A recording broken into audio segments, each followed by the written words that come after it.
পুলিশে রাত্রে 12:30-1টা পর্যন্ত তথ্য নিল এবং ওইখানে তারা উপস্থিত ওই এলাকার যে লোকজন এদেরকেও জিজ্ঞাসাবাদ করছে, ওইটার তথ্য নিছে।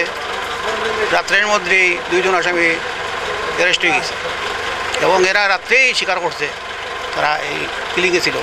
পুলিশে কইছে আমরা প্রাথমিকভাবে কিছু ক্লু পাইছি, আরও পাইমু, এগুলা তদন্তের পর আপনাকে আমরা জানাইব। আমাদের সন্দেহ তো অবশ্যই যারা মারছে ওই এলাকার, এরা কী কারণে মারছে এখানে পুলিশে তো তদন্ত করিয়া তো কী কারণে মারলো, কেন মারলো, প্রাণীই মারলো কেন, মারার মধ্যে তো একটা ইয়ে আছে, নর্মাল হাত দিয়ে মারতে পারে, লাঠি দিয়ে মারতে পারে, একবার জানিয়ে মারি ফেললো, সে কী ধরনের কী করছে সে, এটা পুলিশে ইনকোয়ারি করবে। মামলায় 3 দিন আয় মামলা, ওইখানে যারা আমারে বলছে তুষারকে এরা মারছে, এদের নাম আমি উল্লেখ করছি। ওইটা এর মধ্যে পুলিশে তারা অ্যারেস্ট করছে, এর নামও আছে। এ আবার পুলিশের কাছে স্বীকারও করছে। তুষার কি আপনার বড় ছেলে ছিল? আমার বড় ছেলে।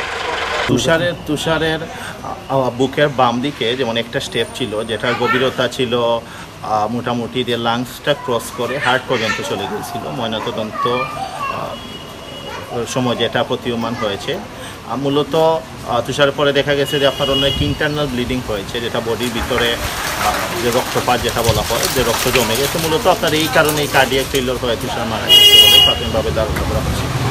তুষার মদনমোহন কলেজ থেকে আপনার ইন্টারমিডিয়েট পরীক্ষা কমপ্লিট করেছিল, পরবর্তীতে সিলেটে সে আপনার এমসি করে যে বিএ পাস কোর্সে ভর্তি হয়েছিল, কিন্তু পরিকল্পনা ছিল যে বাইরে চলে যাওয়ার একটা পরিকল্পনা। সেই পরিকল্পনা অনুসারে সে ইংলিশের কোর্স আয়ার্সটা করেছিল, আর আয়ার্সটা করার পর এখন আপনার এজেন্সি দ্বারা সে প্রাথমিকভাবে প্রিপারেশন তার সম্পন্ন করেছিল বাইরে যাওয়ার জন্য।